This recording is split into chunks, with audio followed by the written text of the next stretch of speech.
जय माता दी। आप सभी पर माता रानी की कृपा सदा बनी रहे। आज हम सुनेंगे देवी भागवत पुराण की आगे की कथा। जब शुंभ ने सुना कि उसका भाई निशुंभ मूर्छित होकर युद्ध के मैदान में पड़ा हुआ है तथा वह क्रोधित होकर वहां पर आया और बाणों से सभी देवताओं को घायल करने लगा। शुंभ के लिए कोई भी काम कठिन नहीं था। उसने तुरंत युद्ध करना आरंभ कर दिया। उसके इस प्रयास से सभी देवता लोकपाल और इंद्र प्रजा पराजित होकर भाग चले। अब तो शुंभ ने बलपूर्वक इंद्र की पदवी प्राप्त कर ली। कल्प वृक्ष और कामधेनु गौ सभी उसके अधिकार में आ गए। त्रिलोकी पर उसी का नाम लेकर यज्ञ में आगमन आरंभ हो गया। शुंभ ने कुबेर को भी जीत कर उनकी संपत्ति पर अपना अधिकार जमा लिया। सूर्य चंद्रमा और सबके अधीन बनकर उसके चक्कर लगाते थे। यमराज को हराकर वह पद भी उसने अपने अधिकार में कर लिया। अपने प्रभुत्व से सुभाष, अग्नि, वरुण और वायु सभी के कार्य का स्वयं व्यवस्थापक बन गया। सभी उसके अधीन रहकर कार्य करने लगे। देवता बेचारे नंदन वन को छोड़कर पर्वतों की खोह में जाकर छिप गए। राज्य छिन जाने के कारण उसकी शोभा नष्ट हो गई थी। अनाधिकारी बनकर वे वनों में इधर उधर भटकने लगे। अब देवताओं का कोई भी सहायक नहीं बन रहा था। वे निराधार, निस्तेज और निरायु होकर अपना समय बिताने लगे। इस स्थिति में पर्वतों की कंदरा हो जाने, शून्य जंगलों और नदियों के दरारों में ही समस्त देवताओं का आना जाना था। स्थान भ्रष्ट हो जाने के कारण वे कहीं भी भूख सुख से नहीं समय बिता पा रहे थे। शराब महाराज, यह बिल्कुल निश्चित है कि सुख प्रारब्ध के अधीर है। अत्यंत पराक्रमी, महान, भाग्यशाली, प्रचुर ज्ञानी और धनाढ्य व्यक्ति भी विपरीत समय आने पर दुख और दैत्य के चक्कर में पड़ ही जाते हैं। महाराज, काल की करामत बड़ी ही अद्भुत है। उसके प्रभाव से राज्य का अधिकार व्यक्ति भी भिक्षुक बन जाता है। दाता को भिखमंगा, बलवान को निर्बल, पंडित को ज्ञानी और शूरवीर को अत्यंत कातर बना देने का श्रेय एकमात्र प्रभाद्य को ही है। 100 अश्वमेध यज्ञ करने के बाद देवराज इंद्र को स्वर्ग का सर्वोत्कृष्ट अधिकार प्राप्त हुआ था, फिर भी उन्हें असीम कष्ट भोगने पड़े। यह सब काल की ही तो अद्भुत करामत है। काल की कुछ चेष्टा में किसी प्रकार का कोई आश्चर्य नहीं करना चाहिए। व्यास जी कहते हैं, राजन, सभी देवता परास्त होकर भाग गए। स्वर्ग पर शुंभ का राज्य स्थापित हो गया। पूरे 100 वर्षों तक शुंभ राज्य करता रहा। राज्य से भ्रष्ट हो जाने के कारण देवता अत्यंत विचलित थे। उनके दुख का कोई कारण अपार नहीं था। तब उन्होंने बृहस्पति जी के पास जाकर पूछा, गुरु, अब क्या करना चाहिए, बताने की कृपा करें। महाभाग्य और सुमुनि मुनियों के सिर मोर हैं। इस संकट को दूर करने के लिए कोई उपाय करना परम आवश्यक है। बहुत से उत्तम उपचार है, हजारों ऐसे वैदिक मंत्र जिनके अनुसार से अभिलाषा पूर्ण हो सकती है। सूत्रों ने इनका स्पष्टीकरण भी किया गया है। सभी कामनाओं को पूर्ण करने के लिए तरह तरह के यज्ञ भी बताए गए हैं। उन्हें आप उन उपायों को काम में लाने की कृपा करें। उनकी सभी विधियां तो आपको पता ही हैं। वेद में शत्रु का नाश करने के लिए जो जैसी विधि बताई गई है, आप उसी का समुचित रूप से अनुष्ठान करें, जिससे हमारे संकट टल जाए। बृहस्पति जी, इस अवसर पर आपका परम कर्तव्य है कि आप दानवों का वध करने के लिए अपनी बुद्धि के अनुसार यत्न करने तत्पर हो जाएं। बृहस्पति जी कहने लगे, वेद देवेश वेद में प्रतिपादित सभी मंत्र प्रभादे के अनुसार ही फल प्रदान करते हैं। उनमें स्वतंत्रता नहीं है, ना ही वे अपने के लिए कुछ कर सकते हैं। मंत्रों के प्रधान देवता तो तुम ही हो। लोग ठहरे सो तुम्हें काल के प्रभाव से नाना प्रकार के कष्ट भोगने पड़ रहे हैं। अब ऐसी स्थिति में मैं भला क्या उपाय कर सकूंगा। यज्ञों में इंद्र, अग्नि और वरुण आदि देवताओं के लिए यजन किया जाता है। वे स्वयं तुम सबके सब विपत्ति में ही पड़े हो, या फिर यज्ञ क्या क्या कर सकेंगे। होनी तो अवश्य ही होकर रहती है, उसे कोई टाल नहीं सकता। तब भी उपाय तो करना हो है, इसलिए भली भांति सोच समझ कर मैं तुम्हें उपाय बता देता हूँ। पूर्व समय में भगवती जगदम्बा प्रसन्न होकर महिषासुर का वध कर चुकी हैं। तुम्हारी स्तुति करने पर उन्होंने वध किया था। हे प्रधान देवताओं, तुम्हें सदा ही मुझे याद करना चाहिए। दुर्दयश, जब जब तुम पर विपत्तियां आई तब तब तुम्हें मुझे याद कर लेना चाहिए। मैं तुम्हारे संकट को दूर कर दूंगी। इसलिए हे देवतागणों, आप लोग अत्यंत मनोहर हिमालय पर्वत पर जाकर प्रेम पूर्वक भगवती चंडिका की आराधना में लीन हो जाएं। आप सभी को माया बीज की पूर्ण जानकारी प्राप्त है। मैं समझाता हूँ, तत्पर पूर्वक आपके अनुसरण करने पर भगवती अवश्य ही प्रसन्न हो जाएंगी। आपके दुखों का अंत होने वाला दिखाई पड़ रहा है, इसमें कोई संदेह नहीं। मैं चुका हूँ। भगवती चंडिका तो हिमालय पर सदा विराजमान रहती हैं। उनकी स्तुति और पूजा की जाए तो वे तुरंत ही मनोरथ पूर्ण कर देंगी। दृढ़ निश्चय करके आप सभी लोग हिमालय पर चले जाओ देवताओं, ऐसा करने पर आपके सभी मनोरथ भगवती अवश्य ही पूर्ण कर देंगी। व्यास जी कहते हैं, हे राजन, बृहस्पति जी के ऐसे वचन सुनकर देवता हिमालय पर्वत पर गए। उन्होंने देवी की आराधना आरंभ कर दी। बीज को हृदय में धारण करके वे सदा जप में संलग्न रहते। भक्तों को अभय प्रदान करने वाली भगवती महामाया का स्वभाव ही देवताओं की अत्यंत भक्ति पूर्वक उन्हें नमस्कार किया और श्रोत के मंत्र पढ़कर वे उनकी स्तुति करने लगे। विश्व पर शासन करने वाली देवी आप प्रणाम शक्ति हो, सदानंद स्वरूपिणी, देवताओं को आनंदित करने वाली हो, आपको नमस्कार है। दानव का संहार करने वाली, मानवों को अनेक अभिलाषा पूर्ण करने वाली तथा भक्तिवश प्रकट होने वाली आप जगदम्बा को नमस्कार। अर्थात आपके कितने नाम हैं, आपका कैसा स्वरूप है, इससे जानने में कोई भी समर्थ नहीं। सब में आप ही विराजमान हैं।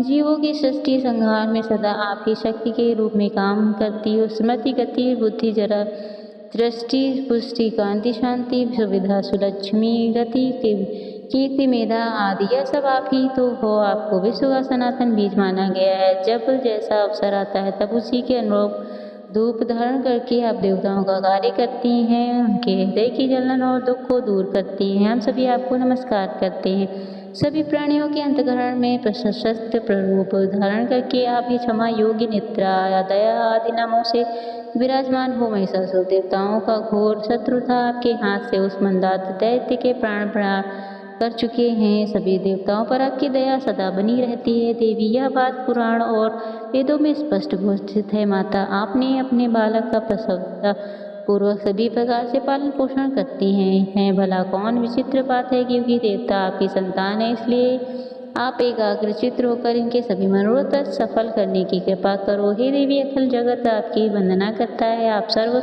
समर्थ हो। आपके गुणों की गणना करना और आपके स्वरूप जानना हमारे लिए आवश्यक है। व्यास जी कहते हैं, इस प्रकार सभी देवताओं की स्तुति करने पर भगवती जगदम्बा करुणा से उत्पत्ति होकर तुरंत ही प्रकट हो गई। उनका मुख निखर उठा। वे विचित्र वस्त्र पहने हुए, दिव्य आभूषण उनके शरीर की शोभा बढ़ा रहे थे। गले में अद्भुत हार था और वे दिव्य चंदन से चर्चित थी। उनमें ऐसी सुकुमार थी कि जगत मोहित हो जाए। उन्हें सभी शुभ लक्षण स्वरूपित कर रहे थे। देवताओं के देखने में वे अद्वितीय स्वरूपिणी प्रतीत हुई। उन्होंने ऐसा दिव्य धारण कर रखा था जिससे जगत को मोहित करने वाले भी मोह बढ़ जाएं। कि कोयल के समान मधुर बोली वाली भगवती जगदम्बा हंसकर स्तुति करने में लगे हुए देवताओं के प्रति प्रेम पूर्वक वाणी में इस प्रकार कहने लगी, आदरणीय देवताओं, आप इस समय क्यों इतनी स्तुति कर रहे हैं?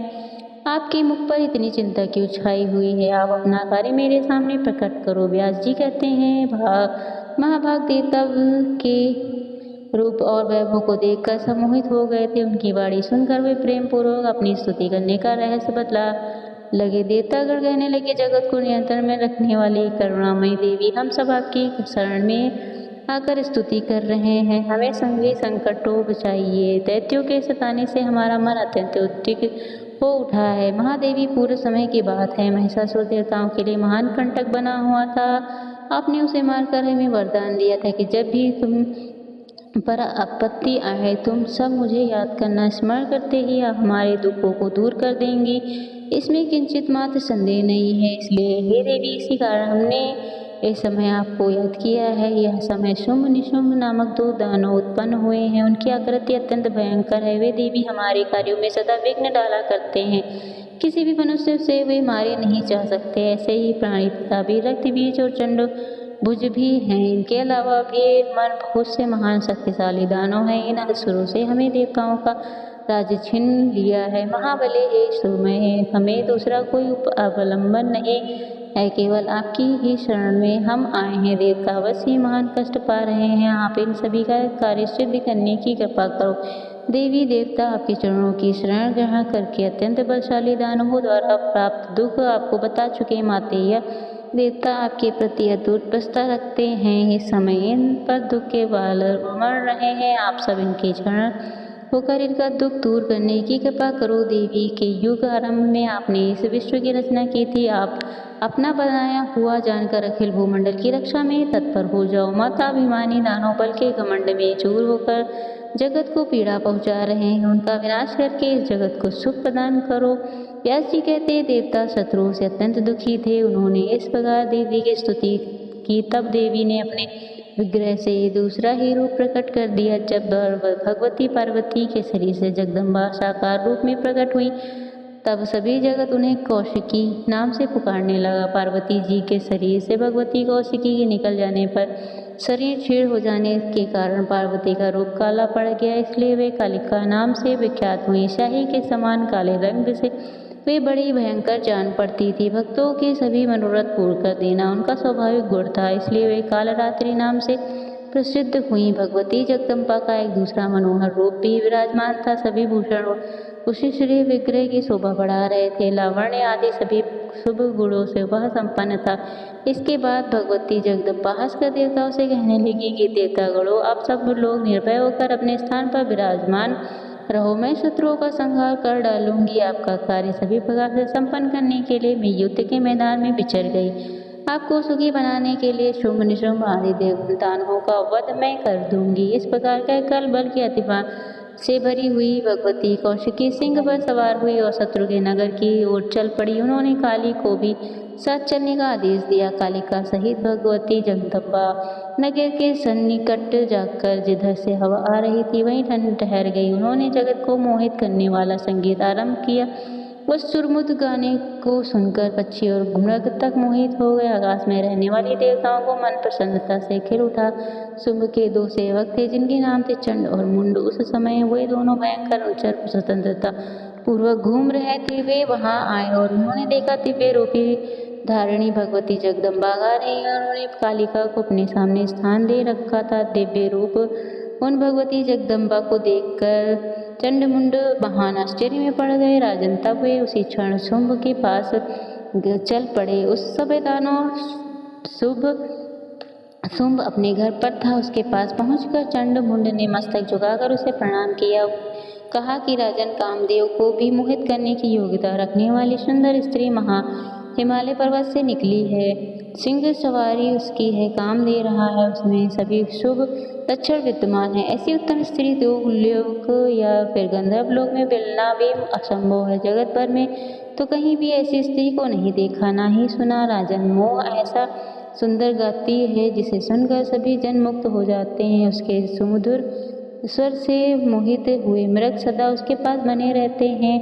महाराज, वह किसी की पुत्री और उसके यहाँ आने का क्या प्रयोजन है? इस विषय की जानकारी प्राप्त करके आप उसे अपने पास स्थान दीजिए। वास्तव में तो यह कामिनी और आपके ही योग्य है। उसकी आंखों से कल्याण टपक रहा है। उसका पता लगाकर उसे अपने महल में ले आइए और उसे अपनी पत्नी बनाने की कृपा कीजिए। यह निश्चित है कि उसके सामने किसी दूसरी सुंदर स्त्री का होना जगत में निर्णित असंभव। राजन, देवताओं के सभी रत्नों पर आपका अधिकार हो चुका है। महाराज, फिर इस सुंदर स्त्री को अपनाने में क्यों उदासीन है?